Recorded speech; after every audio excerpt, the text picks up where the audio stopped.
2022 में श्रीलंका, 2024 में बांग्लादेश और 2025 के अंदर नेपाल।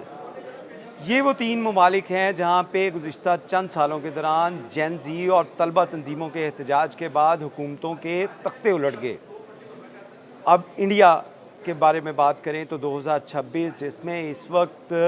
दिल्ली के अंदर जो जंतर मंतर इलाका है वहाँ पे तलबा तंजीमों का एहतजाज जारी है और क्या तलबा तंजीमों के इस एहतजाज की वजह से 2026 में इंडिया की हुकूमत भी उसका भी दरन तख्ता होने वाला है, ये जानते हैं आज की स्टोरी में। मेरा नाम है इरफान मलिक और आप देख रहे हैं 24 न्यूज़ का डिजिटल प्लेटफॉर्म। तलबा तंजीमें जो कि एक छोटे से इशू के ऊपर चंद तलबा की जानिब से एहतजाज किया गया और इस एहतजाज की वजह से बड़े बड़े ममालिक जिनकी हुकूमतें, जिनके बादशाह, जिनकी रियासतें अरसा दराज से वहाँ पे विराजमान थी, उनको या तो मुल्क छोड़ना पड़ा या उनकी हुकूमत का तख्ता उलट गया।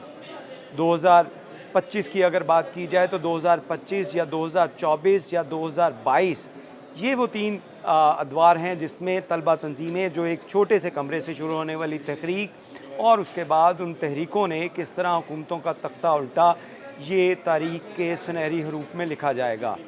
क्योंकि तलबा तंजीमें जिसमें जेन ज़ी के एहतजाज है और जेन ज़ी जिसका ना कोई सियासी बैकग्राउंड रहा, ना ही इनके कोई लीडरशिप बड़ी रही जिनकी वजह से ये लोग निकले, बल्कि ये वो लोग हैं जो अपने हक़ के लिए निकले,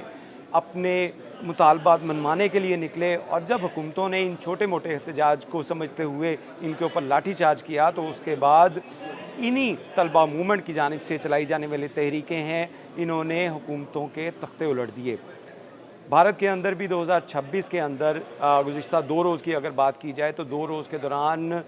भारत में दिल्ली पार्लियामेंट के बाहर जंतर मंतर के इलाके में एहतजाज जारी है, जिसमें लाखों की तादाद में जेन ज़ी और तलबा जो पढ़े लिखे नौजवान हैं वो अपने मुतालबात के लिए वहाँ पे मौजूद हैं। इसके साथ साथ अगर वहाँ पे देखा जाए तो चंद दिनों से वहाँ पे एक बहुत बड़ा एहतजाज जारी था जिसमें सोनम वांग जो हैं एक मोटिवेशनल स्पीकर और प्रोफेसर और एक ऐसी क़यादत जो कि तलबा के हक़ के लिए बात कर रहा था, उसको दिल्ली हाई कोर्ट के अहकामात के ऊपर जो 20 रोज़ की उनकी भूख हड़ताली कैंप था, उस कैंप से उनको ज़बरदस्ती उठाया गया। और उसके बाद तलबा तंजीमें जिसके बारे में बात की जाए तो कॉकरोच पार्टी जो इंडिया के अंदर इस वक्त बहुत मकबूल पार्टी है और सबसे ज़्यादा फॉलोअर और सबसे ज़्यादा जो उसके वोटर्स हैं और उसके जो कारकुन हैं, वो पार्टी भी इस एहतजाज में शामिल हो चुकी है और वो भी जंतर मंतर में पहुंच चुकी हैं। 20 तारीख को हुकूमत की जानिब से इन तलबा तंजीमों के ऊपर एहतजाज के दौरान लाठीचार्ज किया गया, शेलिंग की गई और उस शेलिंग के नतीजे में अब ये एहतजाज जो है मुल्क की एहतजाज की सूरत इख्तियार करता जा रहा है। क्योंकि इसी एहतजाज के अंदर जहाँ पे भारतीय किसान जो हैं उन्होंने शमूलियत का ऐलान किया है, वहीं पे भारतीय जो अपोजिशन पार्टीज़ हैं, जो पहले गैर सियासी जमातें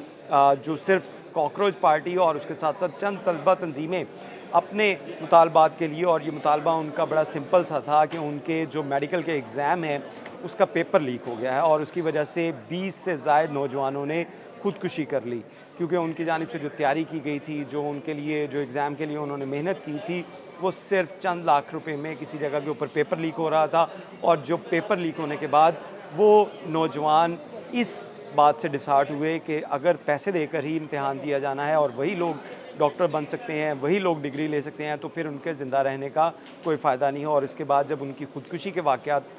रूनुमा हुए तो उसके बाद ये कॉकरोच पार्टी ने एहतजाज शुरू किया। इस एहतजाज के अंदर अगर देखा जाए तो जहाँ पे अपोजिशन जो लीडर हैं राहुल गांधी, उन्होंने शमूलियत की, उनकी फैमिली मेम्बर्स वहाँ पे आए और पुलिस की जानिब से उनके ऊपर भी लाठीचार्ज किया गया, उनको भी घसीटा गया, उनको भी वहाँ से हटाने की कोशिश की गई। और ये एहतजाज अब पूरे मुल्क के अंदर जो भारत है वहाँ पे फैल चुका है। क्योंकि किसानों की पंजाब से किसानों की जमात ने भी इस एहतजाजी कैंप को ज्वाइन करने का ऐलान कर दिया है और ये एक कड़ा वक्त है भारतीय हुकूमत के लिए। क्योंकि मुतालबात उनके सिंपल जो थे कि सिर्फ जो मिनिस्टर हैं एजुकेशन वो रिज़ाइन दें, लेकिन अब क्योंकि सियासी जमातें, सियासी कारकुन और सियासी जो बड़े कद के जो रहनुमा हैं वो वहाँ पे शामिल हो चुके हैं, जिसमें राहुल गांधी, उनकी फैमिली और उसके साथ-साथ दीगर जो पार्टीज़ हैं, उन्होंने इस एहतजाज के अंदर शमूलियत का इख्तियार कर लिया है। तो अब ये मुतालबात बढ़ते जा रहे हैं, क्योंकि जंतर मंतर से शुरू होने वाला ये एहतजाज जो है अब नरेंद्र मोदी के घर के बाहर तक जाएगा, क्योंकि राहुल गांधी की जानिब से ये ऐलान किया गया है कि ये जो मूवमेंट है, ये एहतजाज जो है अब जो भारतीय वज़ीर आज़म हैं नरेंद्र मोदी, उनके घर के बाहर जो है वो एहतजाज किया जाएगा, धरना दिया जाएगा। और इस एहतजाज में जहाँ पे अपोजिशन पार्टीज़ ने ज्वाइन किया है, वहीं पे बॉलीवुड की बड़े नामवर जो फ़नकार हैं, जो अदाकार हैं और उसके साथ-साथ जो मुख्तलिफ़ सियासी पार्टियों के रहनुमा हैं, वो भी इस एहतजाज के अंदर शामिल हो चुके हैं। भारतीय हुकूमत की जानिब से इंटरनेट की मुअत्तली 16 मेट्रो स्टेशंस हैं जिनको बंद कर दिया गया है, और उसके साथ-साथ जो उनकी कवरेज है इसके ऊपर भी बैन लगाया गया है, क्योंकि अगर हम बात करें तो ये एहतजाज जो है वो गुज़िश्ता 20 से 22 रोज़ पहले से इसका आगाज़ हुआ, जहाँ पे तमाम जो भारतीय मीडिया था, पहले तो उसने इस एहतजाज का ब्लैकआउट किया। कोई भी टीवी, कोई भी चैनल जो है वो इस एहतजाज को दिखा नहीं रहा था। लेकिन उसके बाद जब राहुल गांधी की एंट्री हुई, अपोजिशन लीडर की एंट्री हुई और उसके साथ-साथ उनकी जब वहाँ से उनको हिरासत में लिया गया, उनको वहाँ से उठाते हुए जिस तरह के मनाज़र थे, जिस तरह उनको घसीटा गया, और उसके बाद ये एहतजाज जो है वो अब मीडिया की ज़ीनत भी बन चुका है। और उसके साथ-साथ आपको ये भी बताते चलें कि इस वक्त जो जेन ज़ी है भारत की, वो इतनी मोटिवेट हो चुकी है कि आप अगर सोशल मीडिया उठा के देखें भारत का, तो उसमें हर तरफ आपको कॉकरोच पार्टी के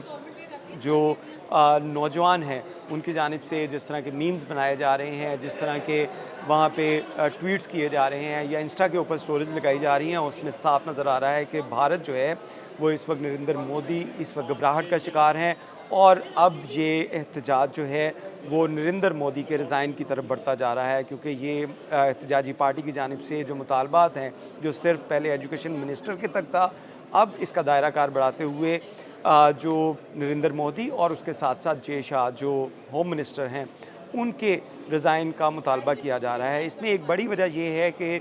नौजवानों की जानिब से जो एहतजाज किया जा रहा है और उस एहतजाज के ऊपर जो लाठीचार्ज किया गया भारतीय जो पुलिस की जानिब से, इंडियन पुलिस की जानिब से, उसमें जितने भी वहाँ पे पुलिस एहलकार थे उनकी नेम प्लेट हटा दी गई थी। नेम प्लेट हटाने का मकसद अगर देखा जाए तो किसी भी जो पुलिस एहलकार की शनाख्त ना हो सके, उसके रैंक की शनाख्त ना हो सके, और अगर कल कलां को इनके ख़िलाफ़ कानूनी कार्रवाई करनी पड़े तो उनका नाम ही ना सामने आ सके। तो ये एक इंडियन पुलिस की जानिब से स्ट्रैटेजी अपनाई गई कि तमाम जो वहाँ पे लोग एहतजाज करने वालों पे डंडे बरसा रहे थे, उनको लाठीचार्ज कर रहे थे, उन्होंने अपनी नेम प्लेट हटा दी है। तो ये जेन ज़ी का एहतजाज जो है वो इस वक्त भारत के अंदर एक काफ़ी ज़लज़ले की मानद जो है वहाँ पे पैदा हो, उसने सूरत हाल पैदा कर दी है और भारतीय ऐवान हिला के रख दी हैं। अब देखना है कि नेपाल, श्रीलंका या बांग्लादेश की तरह क्या अगला नंबर जो है वो 2026 में भारतीय हुकूमत का है, ये तो आइंदा चंद दिनों में पता चल जाएगा। लेकिन इसके साथ साथ अगर देखा जाए तो इस वक्त एहतजाज की सूरत हाल काफ़ी जो पेचीदा हो चुकी है और बड़ी तादाद में, लाखों की तादाद में नौजवान, उनके पेरेंट्स, उनके टीचर्स और हर मकतबा फ़िक्र से लोग वहाँ पे आना शुरू हो गए हैं, क्योंकि जब एहतजाज करने वालों के ऊपर इंडियन पुलिस की जानिब से लाठीचार्ज किया गया, आंसू गैस फेंके गए, तो उसके बाद ये मूवमेंट जो है सिर्फ तलबा तंजीमों तक नहीं रह गई, इसके बाद उनके पेरेंट्स जो हैं वो भी इसमें शामिल हो चुके हैं, टीचर्स शामिल हो चुके हैं, और उसके साथ साथ सियासी जमातें जो हैं, अपोजिशन पार्टीज़, उन्होंने भी इस एहतजाज में शामिल होने का ऐलान किया गया है। और एक बड़ा तबका जिसमें पंजाब के किसान शामिल हैं, और किसान मूवमेंट की अगर बात की जाए तो किसान मूवमेंट अब तक सबसे टफेस्ट जो है वो प्रोटेस्ट भारतीय पंजाब की जानिब से किया गया था, और उसमें जो किसानों ने जिस तरह नई दिल्ली में अपने ट्रैक्टर चढ़ा दिए थे, वो तमाम के तमाम अब दिल्ली का रुख कर रहे हैं। तो ये एक काफ़ी पेचीदा जो सूरत हाल भारत में पेश आ रही है, और जेन ज़ी का जो टारगेट है वो अब नरेंद्र मोदी हैं। अब देखना है कि ये हुकूमत कब तक चलती है, या एहतजाज करने वालों से किस तरह टैकल किया जाता है, या अब भी जो हुकूमत है इनको गद्दार, इनको बागी, या इनको जो है वो किसी और लक़ब से पुकारते हैं, क्योंकि ये अगर पार्टी की बात की जाए, काकरोच पार्टी की, तो ये तंज़िया जो चीफ़ जस्टिस ऑफ दिल्ली की जानिब से कहा गया था, तंज़िया अंदाज़ में इसका काकरोच जिनको कहा गया था, तो उसके बाद ये काकरोच पार्टी बनाई गई और इसने पूरी जो भारतीय जो जनता है उसके साथ ये लोग अटैच हो चुके हैं। अगर भारत की आबादी की बात की जाए तो 60% 60% जो हैं वो नौजवान भारत में मौजूद हैं और इन 60% में से काफ़ी हद तक लोगों की एक बड़ी तादाद जो है वो इस सियासी और गैर सियासी जो मूवमेंट है काकरोच पार्टी, इसके साथ मुंसलिक हो चुके हैं और लाखों की तादाद में लोग इस वक्त इंडिया में एहतजाज कर रहे हैं, जिनके ऊपर जहाँ पे इंटरनेट की बंदिश है वहीं पर मेट्रो स्टेशन को बंद किया जा रहा है ताकि वहाँ पे लोग आ ना सकें और उसके साथ साथ उनके ऊपर ये इल्ज़ाम लगाया जा रहा है कि शायद ये फंडेड जो एहतजाज है। लेकिन जहाँ पे उन बच्चों के पेरेंट्स जब शामिल हो चुके हैं, उनके टीचर शामिल हो चुके हैं, तो ये भारत की जानिब से जो तासुर दिया जा रहा था कि ये फंडेड जो एहतजाज है, ये भी इसको ज़ायल किया जा चुका है। बहुत शुक्रिया।